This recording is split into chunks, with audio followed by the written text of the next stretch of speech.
그러나 동산이라고 하더라도 얘가 계속적으로 고정이 될 수 있다면, 계속적인 고정이 될 수 있다면 이럴 때는 정착물로 볼 수가 있단 말입니다.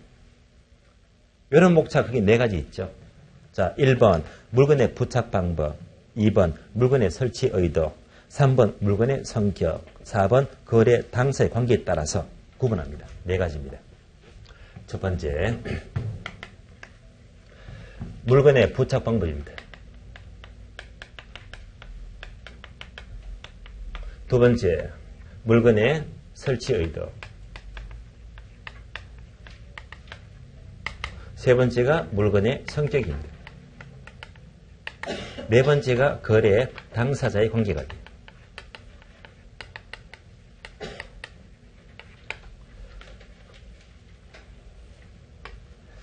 자, 이 목차만 묻는 문제는 출제가 된 적이 없어요. 출제가 안 되기 때문에 굳이 이것을 일일이 여러분들은 암기할 필요가 없단 말입니다. 그러나 기왕이면 이것도 좀 더 체계적으로 빨리 떠올리고 싶다면 우리가 되게 TV 보게 되면 유치원 앞에 뭐였죠? 어디 부설 유치원 늘 들어보셨죠?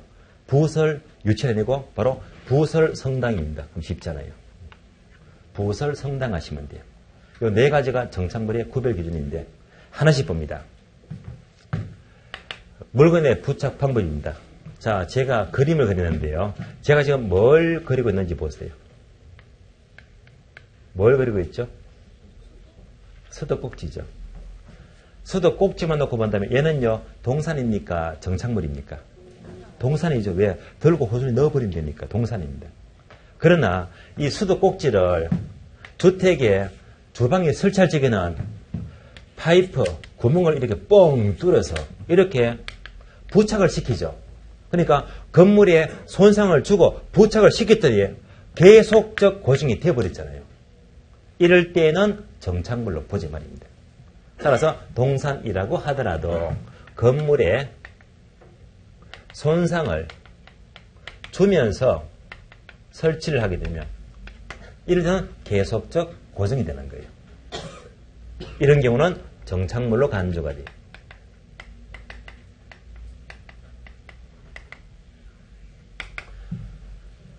다음에 두 번째, 물건의 설치 의도입니다. 설치 의도. 자, 물건의 설치 의도가 예컨대 동산이라고 하더라도 부동산의 가치를 증가시킨대요. 부동산 가치를 증가시키는 것들은 동산도 정착물로 보자는 말입니다. 예를 들면 가스레인지가 있죠. 가스 스토브예요. 자, 이 가스레인지를 일반 주택입니다. 일반 주택에 가스레인지를 설치했습니다. 여러분의 집이에요. 가스레인지를 설치했는데 만약 여러분들이 이사를 간다면 이 가스레인지는 그냥 두고 갑니까? 떼갖고 갑니까? 떼갖고 가져가죠. 그러면 이동성입니다. 이럴 때는 당연히 동산입니다. 가져가니까 이동성입니다. 그러나 일반 주택이 아니고요. 이 가스레인지가 어디에? 임대주택입니다. 임대주택이 설치되면 또 논점이 달라지는 거예요. 예를 들면 이렇게 도시형 주택을 지어서 임대를 합니다. 처음 짓게 되면요. 현수막 다 걸어놓고 많이 보시죠. 풀옵션. 보셨죠? 풀옵션. 그럼 여기 세대로 살게 되면요. 어떡합니까? 최고급 가스레인지가 설치되어 있고 그 다음에 냉장고도 있고 벽걸이 TV도 있어요. 이렇게 설치가 된 것들은 인천에 세대로 오게 되면 나중에 이사 갈 때 가져갑니까? 못 가져갑니까? 못 가져가요. 못 가져가니까 계속적 고정이 되는 거예요. 무슨 목적? 임대가 잘 되게 위한 목적입니다. 이런 목적으로 설치된 동산은 인천에 못 가져가요. 뭘로 본다? 정착물로 간주가 된대요. 세 번째, 물건의 성격입니다. 동산이더라도 그 성격이 건물의 용도에 적합하대요. 용도에 적합하게 설치가 되었다면 이것도 정착물로 보자는 말입니다. 예를 들면 책걸상입니다. 자, 책걸상은 동산입니까? 정착물입니까? 당연히 동산이죠. 근데 여기다가 교회를 싹 집어넣자. 교회. 교회 강당에 보았더니 교회에 어울리는 책걸상이 딱 이렇게 배치가 되어 있잖아요. 이런 것들은 교회라는 용도에 어울리기 때문에 정착물로 보자는 말입니다. 마지막으로 거래 당사자의 관계예요. 거래 당사자게 되면 여러 가지 관계가 있죠. 특히 임대차 경우는요. 당사자는 임대인과 임차인이 있습니다.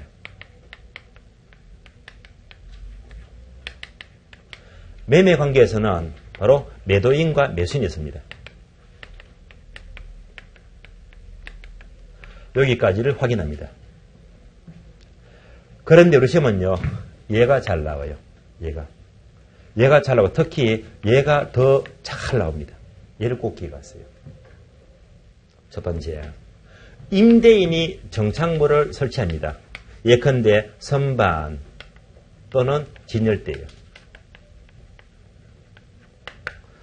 자, 건물을 지어놓고 건물주 임대인이요 직접 선반이나 진열대를 설치했대요. 이렇게 설치가 된 것들은 임차인이 새에 들어와서 마음대로 훼손할 수가 있다 없다?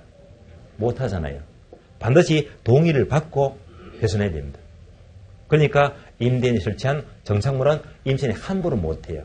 얘는 뭘로 본다? 정착물로 이렇게 간주가 돼요. 정착물입니다.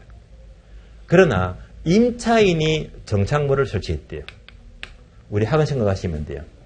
3층 세대를 살잖아요. 그럼 사무실 갔더니 선반, 진열대에서 책을 꼽아두고 있잖아요. 그러면 이때 임차인이 설치한 이런 선반, 진열대, 정착물은요. 임대차 기간이 종료가 되면요. 이런 것들은 그냥 두고 갑니까? 다 철거해야 됩니까? 철거하죠. 다시 말하면 원상회복 의무가 생겨요. 싹 치워야 됩니다. 결국 임차인의 정착물은 철거해야 되기 때문에 정착물이 될 수가 없다 이 말입니다.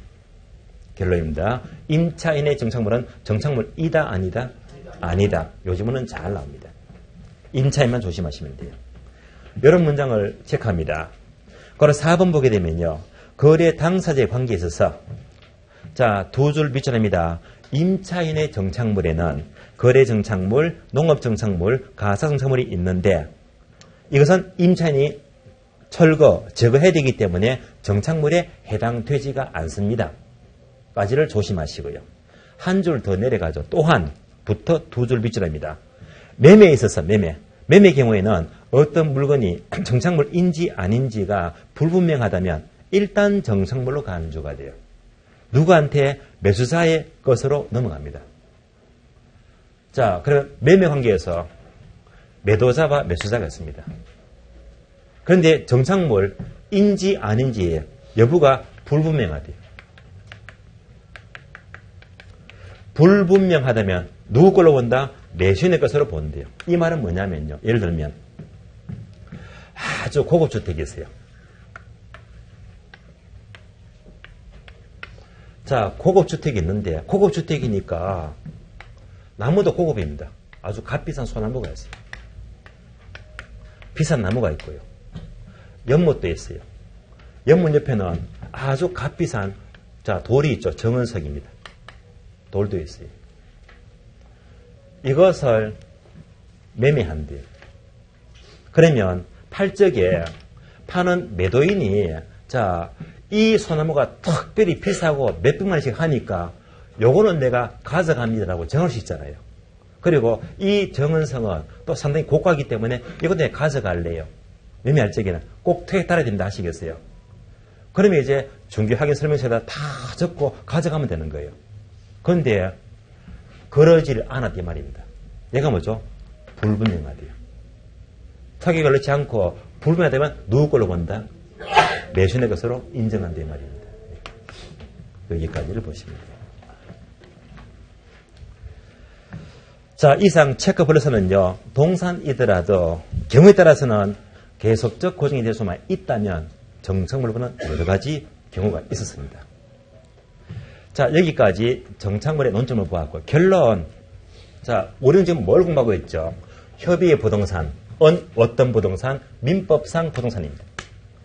민법은 협의가 되겠고요. 뭘 가리킨다? 토지와 정착물을 가리키는 거예요.